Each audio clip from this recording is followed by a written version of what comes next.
Hello everyone and welcome to my channel. Thank you so much for clicking on my video. Today we're talking about warm ambery / oriental perfumes. 2 weeks ago we did warm florals. This week we'll cover warm orientals. I'm Luke. I talk about vintage, classic and affordable fragrances here on this channel. I'm not your typical influencer. I don't have discount codes, affiliate links. I don't really do PR, so with me, what you see is what you get. I have no hidden agenda and no skin in this game. So without further ado, let's get started. Cue in the intro.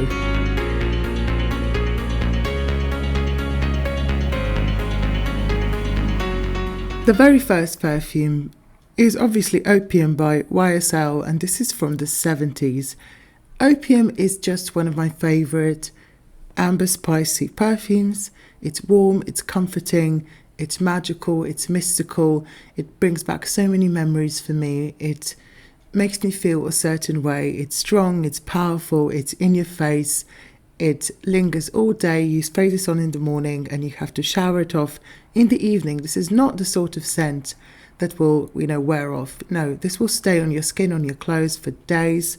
If you like a very heavy oriental fragrance, and this one is myrrh based, by the way. The myrrh is the main note, but it has other notes. It has some patchouli, it has some citrus in the opening, carnation, clove, lots of different notes. It's a very interesting scent. This is a 2009 formulation, which is very good in my opinion. I don't own the vintage one, but I do want to own the vintage one day as well. So that's Opium by YSL. The next one goes without saying. It's Shalimar, and this is the original one from 1925. This is the Eau de Toilette, not the Eau de Parfum. Not the biggest fan of the Eau de Parfum, to be honest, but the Eau de Toilette one, oh my goodness, this is heaven. This is just gorgeous. And I'm not going to get the new one. For those of you who keep asking me on Instagram, I'm not really interested in the new one because I don't consider myself a Guerlain collector. I have a few Guerlain fragrances, but I'm not, the biggest fan of Guerlain. I kind of prefer Chanel, to be honest, but let's not get into that. Let's talk about this one. This is an iris vanilla citrusy scent. It does have a bit of a leathery undertone. It does have amber. It's definitely an oriental, but this is more of a soft vanillic oriental. Timeless, classic. This goes for any occasion, any day, any season. I wear this in the summer. I absolutely love this, but it really shines in the autumn as well. So that's Shalimar by Guerlain, the Eau de Toilette. Let's move on to the next one. Like Shalimar, this one needs no introduction. This is the original Coco de Chanel from 1984. I reckon I could have included this one in my previous video on warm florals, but this one is definitely also an ambery, spicy scent, and oriental. It's absolutely beautiful. It's resinous, balsamic. It's got that clove. It's got, the amber, the mandarin orange in the opening, which makes it nice and bright, but then it dries down and it's just your cozy amber fragrance. It's lovely. And it has that Chanel elegance, that Chanel DNA, which is just unmistakable. The performance is amazing. And even in the newest formulation, I think this is stunning. So if you're interested in trying Coco, please try the Eau de Toilette, not just the Eau de Parfum. That one is a bit more, I would say that one is spicier, more ambery, and just a bit scratchier, while the EDT is buttery smooth, especially when it dries down. It does have that, that aldehydic, oak mossy vibe in the opening. The opening can be a bit too much for some people. It's your typical 80s perfume, meaning it opens with a blast and it rewards you if you have the patience to wait for the dry down. And nowadays in this fast-paced world, people don't have the patience to wait for the dry down. I understand that. We consume perfume differently. Moving on, let's fast forward to the 90s and let's talk about Dolce Vita from Dior. This is another beautiful, ambery, spicy, fruity delight of a fragrance. And yes, it is fruity, spicy, sweet. It is called Dolce Vita, which means the sweet life, living the sweet life. but it definitely isn't a gourmand, so don't expect a gourmand. I like to pull this one out around Halloween and then maybe wear it in December and around Christmas time. This is just a nice Christmassy fragrance, and it really is perfect year round, but in this chilly autumnal weather, it works wonders, let me tell you that. And someone did say that this one is getting discontinued, and I really need to research that, and I will report back if I come up with any credible information. How can I not include Coromandel from Chanel? This scent is a piece of history and I absolutely love it. It's extremely pricey, not for everyone, and when I did my review of this a couple of weeks ago, quite a few people unsubscribed, and I don't really understand why. Probably jealous because they can't afford it, but let's be honest, I can't afford it either. I saved up for it for the longest time, and I'm still not using my full bottle because I'm still working through my stash of samples. But to tell you a bit about Coromandel, this is a stunning patchouli scent. It has white chocolate, it has oriental notes, ambery notes, resins, some musk in the base, some citruses in the top, but it's so well blended that I can't really detect any individual notes when I spray this on. It just smells like a Chanel take on patchouli and amber. It's absolutely glorious. It's divine, and the projection on this one is insane. I wore it to work 2 weeks ago, and I got comments from 3 co-workers, and I only sprayed it 3 times. Let that sink in.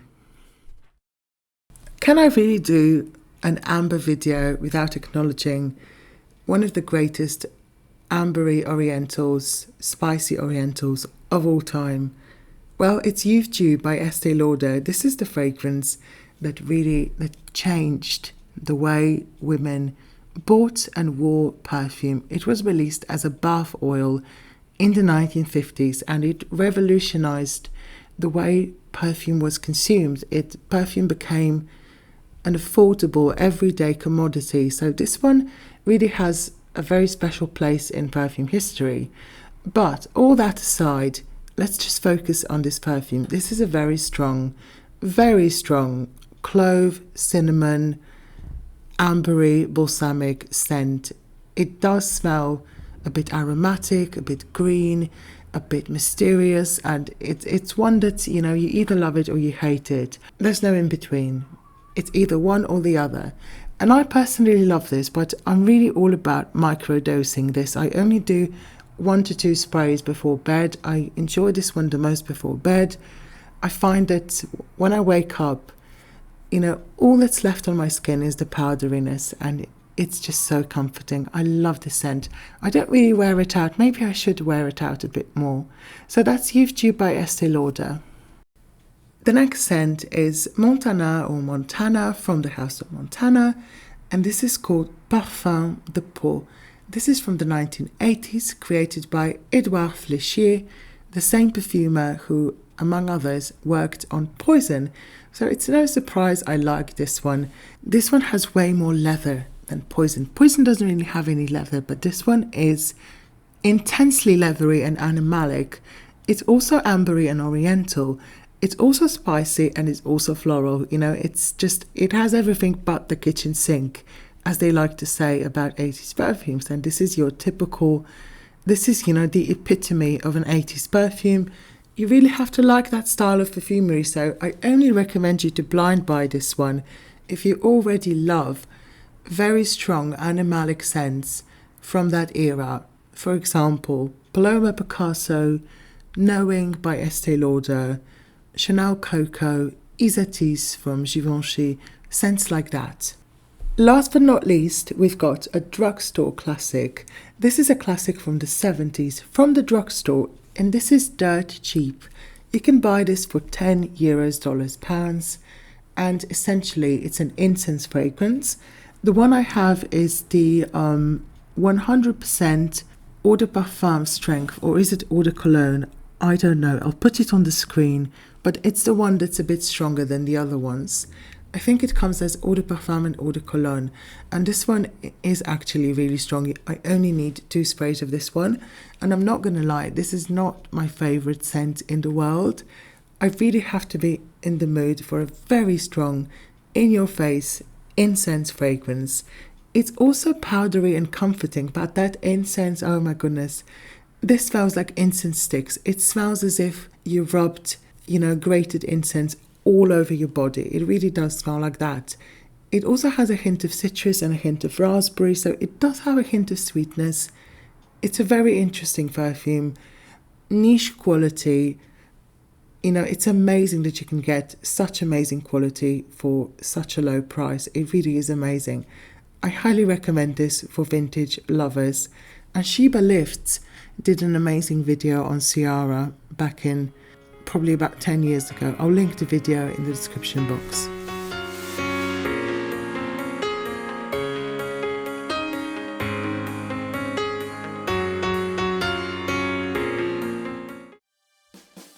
Yes, 1984, a very strange year indeed. I'm thinking of Orwell's book and the current events, especially in the UK, but let's not get into that. See, I get triggered. I really get triggered. I shouldn't think about politics at all because I get triggered all the time. This was a really silly digression. I'll probably edit it out because this is not appropriate for me to discuss in this video. Okay, I might add it as a blooper at the end.